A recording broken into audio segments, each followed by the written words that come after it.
Daniel Sperling, bonjour. Vous êtes l'adjoint à la citoyenneté, peut-on dire, à Marseille. Et vous êtes aujourd'hui dans le bureau de proximité de Bonneveine pour présenter les symboles de la République. Alors pourquoi a-t-on besoin aujourd'hui de présenter les symboles de la République dans les bureaux municipaux ? De la même façon, et vous le dites bien dans votre question, et la réponse elle a été posée quand Jean-Claude Gaudin m'a confié cette délégation, puisqu'il a intitulé le plan Mieux Vivre Ensemble. Et notamment le plan Mieux Vivre Ensemble et le civisme. Eh bien oui, c'est la mise en valeur des symboles de la République, nous y sommes, c'est le respect, c'est la fraternité.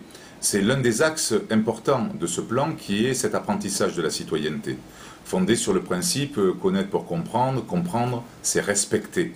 Eh bien c'est ces valeurs-là que nous défendons au sein de la ville de Marseille, c'est ces valeurs-là que nous souhaitons vraiment mettre en valeur dans le cadre des 23 bureaux municipaux de proximité, dont j'ai la charge aussi dans le cadre des actes administratifs, puisque, comme vous le savez, plus de 500 000 actes administratifs sont faits dans ces bureaux, et près de 800 000 Marseillaises et Marseillais participent à la mise en place de ces actes avec le personnel de ces bureaux. C'est vraiment notre volonté que les Marseillaises et les Marseillais se réapproprient le réflexe civique. Alors, les symboles, c'est le drapeau, bien sûr, mais c'est pas seulement le drapeau. Non, c'est vrai, c'est le drapeau français, mais c'est aussi le drapeau marseillais, et c'est le drapeau européen. Nous sommes aujourd'hui dans une Europe intégrée. C'est bien sûr le buste de Marianne, et c'est enfin la déclaration des droits de l'homme et du citoyen. Ces beaux symboles se retrouvent dans ce qu'a fait récemment Jean-Claude Gaudin avec Luc Châtel, puisqu'ils ont inauguré il y a quelques semaines le mémorial de la Marseillaise.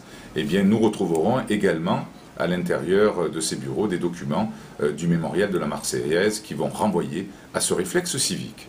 Alors, vous n'êtes pas à votre première visite dans un bureau de proximité. Comment votre démarche est-elle accueillie par les Marseillais et les Marseillaises ?